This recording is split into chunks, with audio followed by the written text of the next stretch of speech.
Graça e paz, amados presbítero Reis, levando até você a palavra de Deus. Queridos, e uma das palavras que eu acho aqui, um dos livros que eu acho mais forte, mais difícil de nós verdadeiramente conseguirmos viver, a não ser que seja realmente pela fé, é o livro de Jó, capítulo 1, apenas 3 versículos a partir do versículo 20, onde ele recebe a notícia que tudo que ele tinha de bens, fazendas, gados, e principalmente, no final ele recebe a notícia que todos os seus filhos haviam sido mortos. Deu um vento, eles estavam fazendo banquete, estavam ali tomando vinho e apenas aquela casa caiu. E tanto impacto na vida de Jó. E no versículo 20 a gente vê algo que é sobrenatural, porque o homem, na verdade, Deus não fez que o homem para que o homem morra, Deus não fez o homem para que o homem sofra, mas infelizmente devido ao pecado existe uma colheita disso tudo.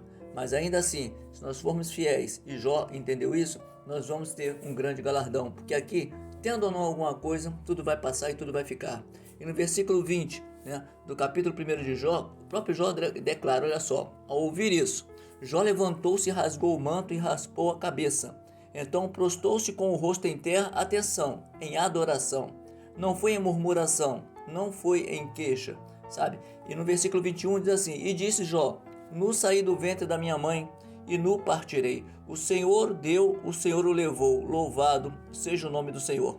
E em tudo isso, Jó não pecou e nem culpou Deus de coisa alguma. Sabe, querido, a gente aprende aqui que existem certas percas que se tornam ganho, embora a maioria das vezes o homem, eu, você, não consigamos entender.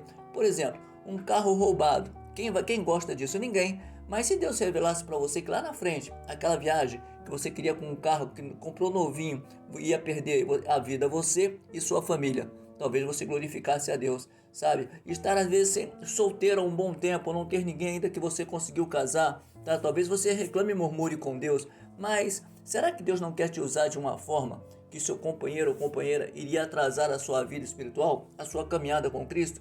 Por isso, querido, que Jó entende que todas as situações, e ele entende a duras penas, ele não entende sem sentimento. Ele chorou, ele lamentou. O que ele não fez foi murmurar e nem ofender a Deus, porque todos os planos estão na mão de Deus. A palavra de Deus diz que o querer e o efetuar está nas mãos dele e ninguém pode tirar. Se você é fiel com Deus, se você está renunciando ao pecado, se você está na posição, porque tem esse diferencial, apenas adore. Jó, como a gente vê lá no versículo 1, ele era um homem que reto, justo e íntegro, desviava-se do mal. Ele tinha toda a capacidade de suportar, porque ele já adorava, ele já amava o Senhor. E aqui ele provou.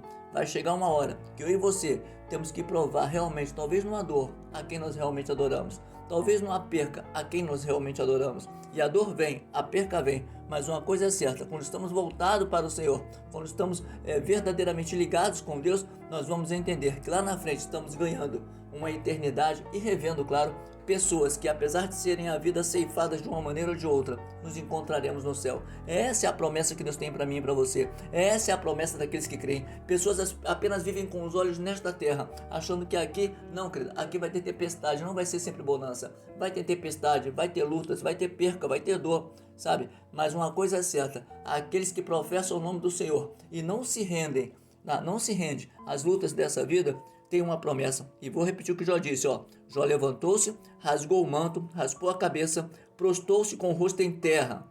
Olha o choro de Jó. Mas ele também prostou o rosto em adoração. E disse, nu saí do ventre da minha mãe, nu partirei. O Senhor deu, o Senhor levou, louvado seja o nome do Senhor. Não chore percas nessa terra, lamente se você perdeu o reino, lamente se você perdeu a eternidade, porque tudo que Deus tem preparado é muito mais do que os meus olhos e os seus olhos veem, muito mais do que o meu ouvido e do que os seus ouvidos possam ouvir. É algo, eu não tenho palavras, como diz o apóstolo Paulo, então não temos palavras, porque Deus preparou algo que nós nunca vamos aqui na terra imaginar, mas eu sei que Ele tem o melhor para aqueles que o adoram, a Espírito em verdade. Se você gostou, dá um like aí, me segue, tá? Que Deus o abençoe rica e poderosamente, graça e paz.